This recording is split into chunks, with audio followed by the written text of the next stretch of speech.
hei hi ram hmul dam doi tha em mai sumbul kan ti kha ni a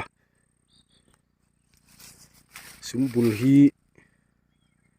alar viawa amai ro chu a hming chi ria a sumbula na hrengai lo te kha a om thei wangin ti hian chiang devin a tha kan langa hei hi apar ani a apar hi tunlai hi a vuai hun lai ane hei a ro to a apar lai chuan sen var maya apar po hin al ang reng viau ani hei hi a hna ani a ten gun deuh khan han en ula ti chuan hei hi akung ani a hei akung hi akorina tuam lai chuan tiang hian alanga hei ti hian amaro chu ala no deuh te hetiang ang chi a chuan akor hemi a om ma chuan a sen tliang hen thin hei hi akor kha kan khe china a om dan ani a sen deuh chi te hi oma hei hi chu a hring ani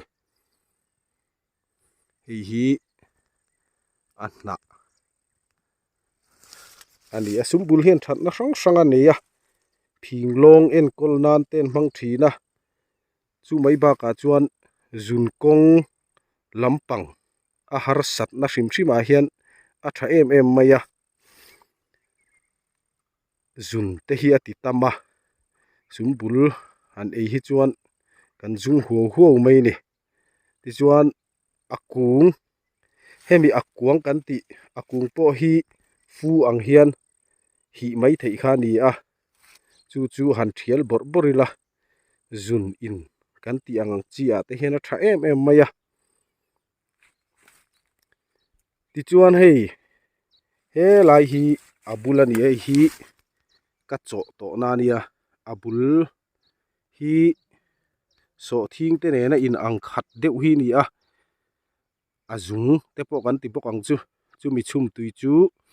hritlang om na a te tha a tin kal lampang thalo tan te po dam doya tha em ani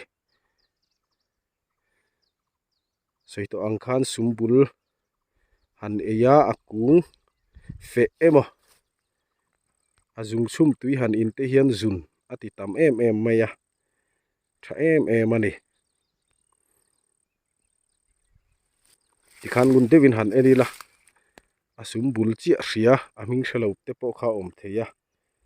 hen ka soiba ka hian that na dang tam tak aneya chiang kuang zokin youtube pa te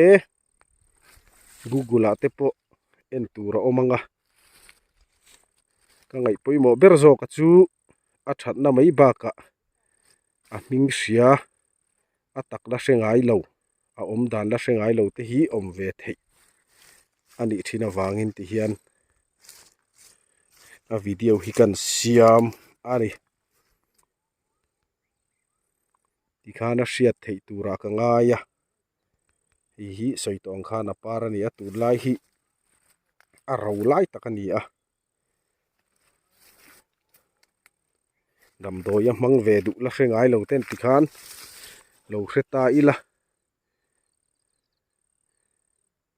hetiang sumbul ei mamo